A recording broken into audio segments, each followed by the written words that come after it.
Bon.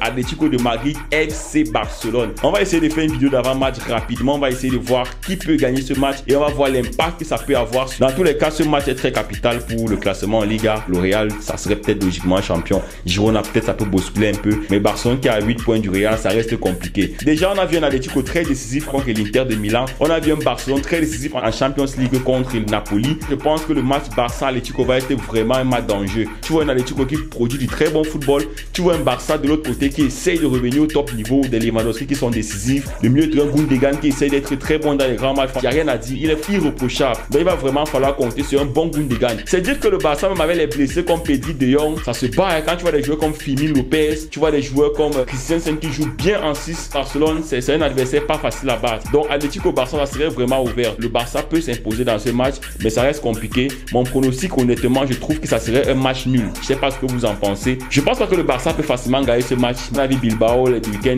passé qui les a bien secoués. On a vu Mallorca qui a été difficile, mais ils ont réussi à gagner. Il faut vraiment que le Barça se mette au niveau pour ce match. Parce que c'est un match très capital pour le classement en Liga, pour la chasse à la Ligue des Champions et pourquoi pas pour espérer encore raccoler en tête avec le Real de Madrid qui est peut-être déjà envolé vers le titre. Dans tous les cas, la famille, dites-moi ce que vous pensez de ce match dans l'espace des commentaires. Je pense que si on veut essayer d'évaluer les deux effectifs en défense, vraiment l'Atlético de Madrid, c'est au top, c'est solide, c'est sûr, avec un Oblak derrière qui est très bon. Également du côté du Barça, c'est Lou et Koubarsi avec Araujo. Sur les côtés, tu as des joueurs comme Koundé et Cancelo. Franchement, c'est lourd. Honnêtement, cette défense, c'est solide et il va vraiment falloir compter sur un Cancelo top. Rafinha, le fait qu'on te met côté gauche là, c'est pas mal, hein. Ça permet au moins d'avoir plus de verticalité, ça permet d'avoir plus d'attaque, d'avoir plus d'appel en profondeur et d'être aussi beaucoup plus solide en défense. Franchement, avec ce classement, je trouve que le Barça encaisse moins, hein. C'est vrai que c'était une équipe qui avait une piètre défense, c'était même pratiquement la pire défense de Liga, mais cette dernière semaine-ci, honnêtement, depuis que Xavi a annoncé qu'il va partir là,